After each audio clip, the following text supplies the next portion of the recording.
වටකල නියෝජ්‍ය ඇමැතිතුමා කිව්වා නව සමාජ පක්ෂයේ ගැටුම් වලට සම්බන්ධ නැහැ කිව්වා. ඔව්. නව සමාජ පක්ෂය ගැටුම් වලට ආවේ නැහැ. ඒකට වික්‍රම බාහු මහත්තයාවත් වාසුදේව නානායක්කාර මහත්තයාවත් සම්බන්ධ වුණේ නැහැ. හැබැයි එයාලගේ දුසීම් දෙකක් ඝාතනය වුණා. මම ඒ ලයිස්තුව මෙතන සභාගත කරනවා.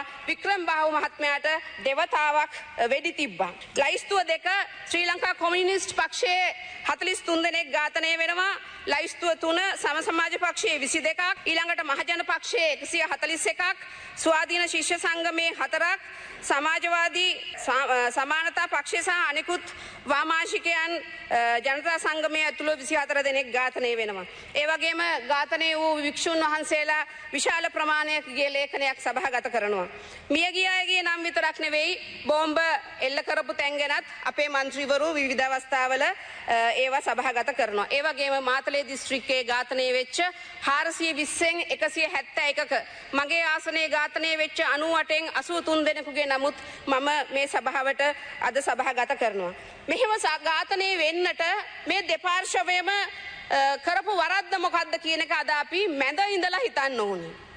එහෙම නැත්නම් එහා පැත්ත ඉඳලා මෙහා පැත්තට ගල් ගහන්නත් මේ පැත්තේ ඉඳලා එහා පැත්තට ගල් ගැහිම තුල මේ තත්වය අපිට විසඳා ගන්න පුළුවන් වෙනවද කියන එක පිළිබඳව අපි මැද හිඳලා බලන්න ඕනේ. අපි නැවත වතාවක් මෙවැනි දෙයක් නොවන්නට අවශ්‍ය දේවල් තමයි මම හිතනවා කරන්නට ඕනි කියලා.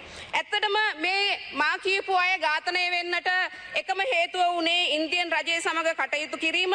එහෙම නැත්නම් පළාත් සභා ක්‍රමයේ විශ්වාස කිරීම, බලය බෙදීම විශ්වාස කිරීම, එහෙම නැත්නම් බලයේ හිටපු එක්සත් ජාතික පත්‍ර ශ්‍රී ලංකා නිදහස් පක්ෂ ආණ්ඩුවලට විරුද්ධව වාමාංශික දේශපාලන බලවේගයක් බවට පත්වීම.